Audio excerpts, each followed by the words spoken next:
Hi friends, మా అబ్బాయి chicken pakodi బయట తీసుకురమ్మన్నాడు.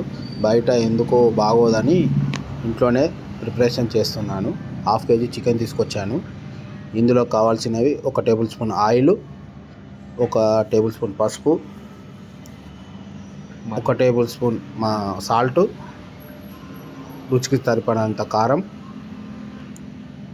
1 టేబుల్ స్పూన్ ధనియాల పొడి. అన్నీ కలుపుకోవాలి ముక్కలకు పట్టేలాగా. మంచిగా ఎంత ముక్కలకు పడితే అంత టేస్ట్ వచ్చిద్ది. కలుపుకొని ఒక 20 నిమిషాలు పక్కకు పెట్టుకోవాలి. మ్యాగ్నేషన్ చేసుకోవాలి. ఒక 20 నిమిషాలు ఖచ్చితంగా పక్కకు పెట్టుకోవాలి. మళ్ళీ కోడిగుడ్డు ఒకటి యాడ్ చేసుకోవాలి. యాడ్ చేసుకొని ఆ ముక్కలకు పట్టేలాగా కలుపుకోవాలి. కోడిగుడ్డు ఎందుకంటే క్రిస్పీనెస్ కోసం, మళ్ళీ ముక్క సాఫ్ట్గా రావడానికి కోసం మంచిగా నీట్గా కలుపుకోవాలి.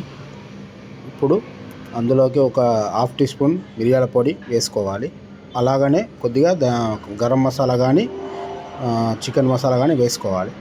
ఇప్పుడు మళ్ళీ ఒకసారి బాగా కలుపుకొని ఇందులో కొద్దిగా అల్లం యాడ్ చేసుకోవాలి.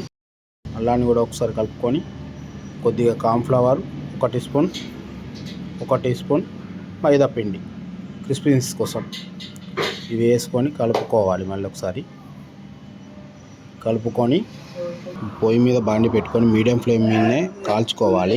ఎందుకంటే హై ఫ్లేమ్లో పెడితే మాడిపోతాయి, లో ఫ్లేమ్లో పెడితే కాలవు, లోపల అసలు ఉడకవు. మీడియం ఫ్లేమ్లో పెట్టుకొని ఆయిల్ హీట్ అయిన తర్వాతనే కాల్చుకోవాలి. విడివిడిగా వేయాలి, గుర్తుపెట్టుకోండి. ఒకదాని మీద ఒకటి వేస్తే అతుక్కుపోయి సరిగ్గా రావు, కాలవు కూడా. నీట్గా కలుపుకొని వేసుకోవాలి. చూసారు కదా ఫ్రెండ్స్, గోల్డెన్ బ్రౌన్ కలర్ వచ్చేసింది. ఇక ప్లేట్లో తీసి సర్వ్ చేసుకొని తినేయడమే. ఎంతో రుచికరమైన chicken pakodi ready. Please friends, నా ఛానల్ని సబ్స్క్రైబ్ చేసుకోండి.